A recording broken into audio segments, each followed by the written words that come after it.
Hello friends, आज हम बात करेंगे डायबिटीज़ की अलग अलग तरह की मेडिसिन आपके ब्लड ग्लूकोज वैल्यूज़ को कैसे अफेक्ट करती है।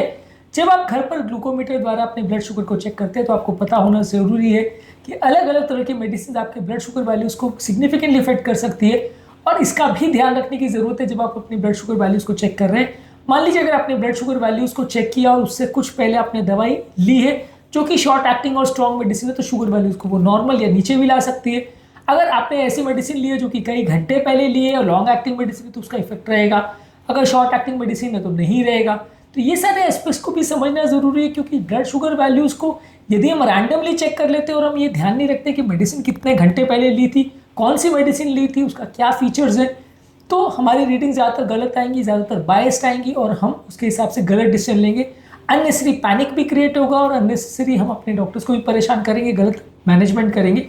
हमको समझना ज़रूरी है कि दवाइयों का क्या इफेक्ट होता है और अलग अलग तरह की दवाइयों से हमारे ब्लड शुगर वैल्यूज़ के जो मेजरमेंट्स हम ग्लूकोमीटर द्वारा करते हैं उस पर क्या डिफरेंस देखने को मिल सकता है। टॉपिक पर जाने से पहले जो लोग हमारे चैनल पर नए हैं रिक्वेस्ट करूँगा कि चैनल को सब्सक्राइब करें, वीडियोस को लाइक करें, शेयर करें, फॉलो करें, कमेंट करें, पूरा देखें। टॉपिक इंपॉर्टेंट है, किसी और चैनल पर नहीं मिलेगा, इसे अंत तक देखिएगा। चलिए शुरू करते हैं।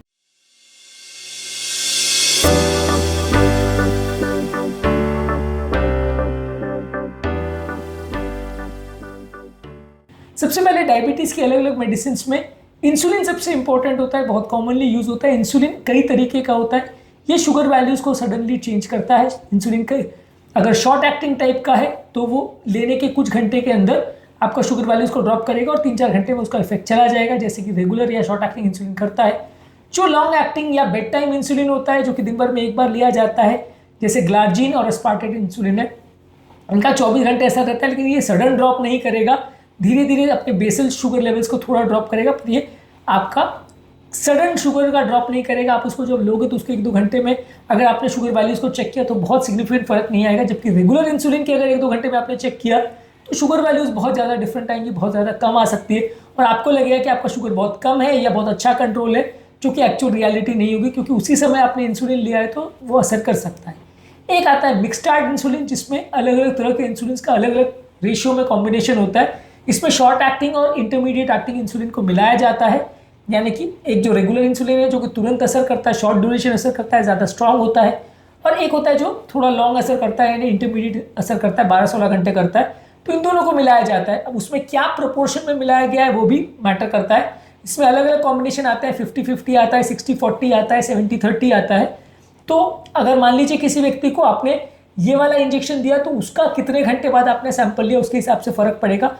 वो इंसुलिन कितना स्ट्रांग है, कितना टाइप का है और वो कितने घंटे पहले लिया गया, इस हिसाब से पेशेंट की ब्लड शुगर वैल्यूज में सिग्निफिकेंट चेंजेस आ सकता है। मान लीजिए आपने शुगर टेस्टिंग इंसुलिन लेने के 1 घंटे बाद किया, 2 घंटे बाद किया, 3 घंटे बाद किया, तो सब में रीडिंग्स फर्क आ सकती है, क्योंकि वो इंसुलिन का असर टेस्ट करने के अगर 3 घंटे पहले या 4 घंटे पहले अगर आपने इंसुलिन लिया तो असर लगभग जा चुका होगा। 1-2 घंटे के अंदर किया तो ज़्यादा असर रहेगा। अगर लॉन्ग एक्टिंग वाला उसमें प्रोपोर्शन ज़्यादा है तो ज़्यादा घंटे तक असर रहेगा। तो कौन सा टाइप का इंसुलिन लिया, कितने घंटे पहले लिया, ये आपकी वैल्यूज़ को काफ़ी ज़्यादा अफेक्ट कर सकता है। अब बात करेंगे टैबलेट्स की। टैबलेट्स में भी कुछ टैबलेट जो है वो ज़्यादा लंबे दूरदर्शन तक एक्ट करते हैं, कुछ टैबलेट ऐसे होते हैं जो कम असर करते हैं, ज़्यादा स्ट्रॉन्ग होते हैं, कुछ टैबलेट्स वीक होते हैं। ये कॉन्सेप्ट समझना ज़रूरी है। फॉर एग्जाम्पल मेटफॉर्मिन, जो कि सबसे ज़्यादा कॉमनली यूज़ किया जाने वाला टैबलेट है, ये शुगर वैल्यूज़ को उतना कम नहीं करता, ये बॉडी की इंसुलिन सेंसिटिविटी को इम्प्रूव करता है, हाइपोग्लाइसीमिया नहीं करता, ये ज़्यादा फ्लक्चुएशंस नहीं करता शुगर वैल्यूज़ में, एक स्टेडी लेवल शुगर का मेंटेन करता है और खाना खाने के बाद वाले शुगर पे ज़्यादा इसका इफेक्ट होगा, क्योंकि ये इंसुलिन रेजिस्टेंस को ज़्यादा अफेक्ट कर रहा है, ये इंसुलिन सिक्रीशन नहीं बढ़ाता है। इसके बदले सल्फोनाइलुरिया जैसे ग्लिबिपेराइड, गिल्बेनक्लामाइड, ग्लिपिजाइड, ग्लाइक्लाजाइड, ये जो मेडिसिन है वो बॉडी के इंसुलिन प्रोडक्शन को बढ़ाते हैं, ये ज़्यादा स्ट्रॉन्ग होते हैं, लेने के कुछ घंटे तक ये शुगर लेवल्स को ज़्यादा ड्रॉप करा सकते हैं, और अगर आप इसको लेने के कुछ देर बाद अगर शुगर चेक करते हो तो ज़्यादा कम आ सकता है। अगर इसको लेके चेक करें तो बार बार चेक करने की आवश्यकता पड़ सकती है, क्योंकि ये बहुत ज़्यादा देर तक बहुत ज़्यादा स्ट्रॉन्ग इफेक्ट एक्सर्ट करता है, ये बाकी मेडिसिन से ज़्यादा पोटेंट रहता है, बहुत ज़्यादा असर करता है। 1 mg ग्लिमिप्राइड 1000 mg मेटफॉर्मिन से ज़्यादा पोटेंट रहेगा, तो इसलिए ये समझना जरूरी है कि मेटफॉर्मिन भले 1000 मिलीग्राम का बहुत बड़ी टैबलेट आती है, लेकिन वो 1 mg यानी कि उसका 1/1000 हिस्सा जो है ग्लिमिप्राइड का, उससे भी कम असर करेगा। तो ग्लिमिप्राइड और इस ग्रुप की मेडिसिन कंपेरेटिवली ज़्यादा पोटेंट, ज़्यादा स्ट्रॉन्ग होती है, ज़्यादा बार इसके लिए शुगर को चेक करना होता है। अगला ग्रुप ऑफ मेडिसिन है DPP-4 इनहिबिटर, जिसमें आता है सिटाग्लिप्टिन, विल्डाग्लिप्टिन, सैक्साग्लिप्टिन, टेनेग्लिप्टिन। ये सारी मेडिसिन जो है आपकी ब्लड शुगर वैल्यूज को थोड़ा सा कम करती है, बहुत ज़्यादा नहीं करती। ये दोनों तरीके से काम करती है, लिवर में ग्लूकोज प्रोडक्शन को कम करती है और थोड़ा बहुत इंसुलिन प्रोडक्शन भी बढ़ाती है। इससे शुगर वैल्यूज में बहुत ज़्यादा फर्क नहीं आएगा, इससे बहुत ज़्यादा शुगर लेवल्स में स्पाइक्स और ड्रॉप्स नहीं होगा, थोड़ा स्टेबल शुगर वैल्यूज मेंटेन रहेगा।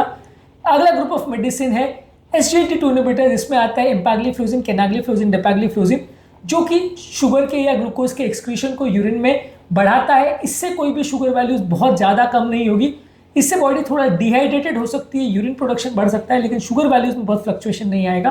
तो यदि इसको यूज़ करने के बाद आप शुगर कभी भी चेक करो, बहुत फर्क नहीं पड़ेगा।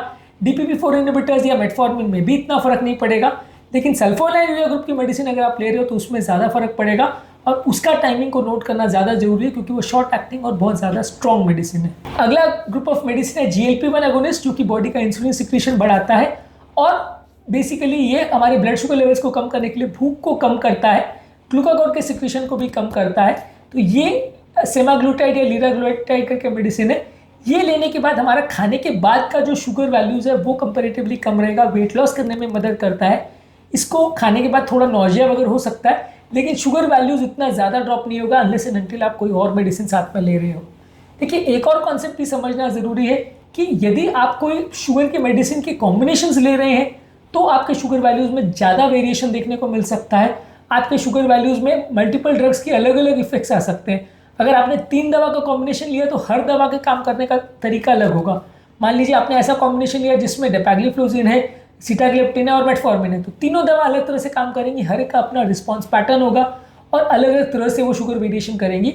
तो ये तीनों के बारे में जानना और उसके इफेक्ट को समझना ज़रूरी है। अगर मल्टीपल ड्रग के कॉम्बिनेशन ले रहे हैं तो हर दवा का काम करने का तरीका और एक पर्टिकुलर टाइम पे उसका कितना इफेक्ट बॉडी में रहेगा वो भी फ़र्क होता है। कोई दवा तुरंत असर करती है, बाद में इफेक्ट चला जाता है, कोई दवा पूरे दिन भर असर करती है, कोई दवा 12 घंटे असर करती है, कोई दवा 16 घंटे असर करती है। तो अलग अलग दवा का रिस्पॉन्स पैटर्न अलग अलग होता है, इस बात को ध्यान रखना ज़रूरी है। तभी आप अपने शुगर वैल्यूज़ को सही इंटरप्रेट कर सकते हो और उसके हिसाब से अपनी मेडिसिन के डिसीजंस को बेटर वे में मैनेज कर सकते हो।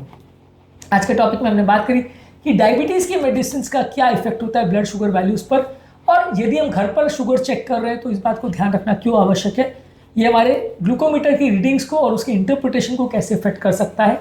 इसके अलावा इस वीडियो के सेकंड पार्ट में हम डिस्कस करेंगे नॉन डायबिटिक मेडिसिन का कैसा इफेक्ट होता है हमारे ब्लड शुगर वैल्यूज़ पर। उस वीडियो को भी ज़रूर देखिएगा। उम्मीद करूँगा कि आज के टॉपिक में कुछ नई बातें जानने को मिली होगी। जो लोग हमारे चैनल पर नए हैं उन्हें रिक्वेस्ट करूँगा कि चैनल को सब्सक्राइब करें, वीडियोज़ को लाइक करें, शेयर करें, फॉलो करें, कमेंट करें, पूरा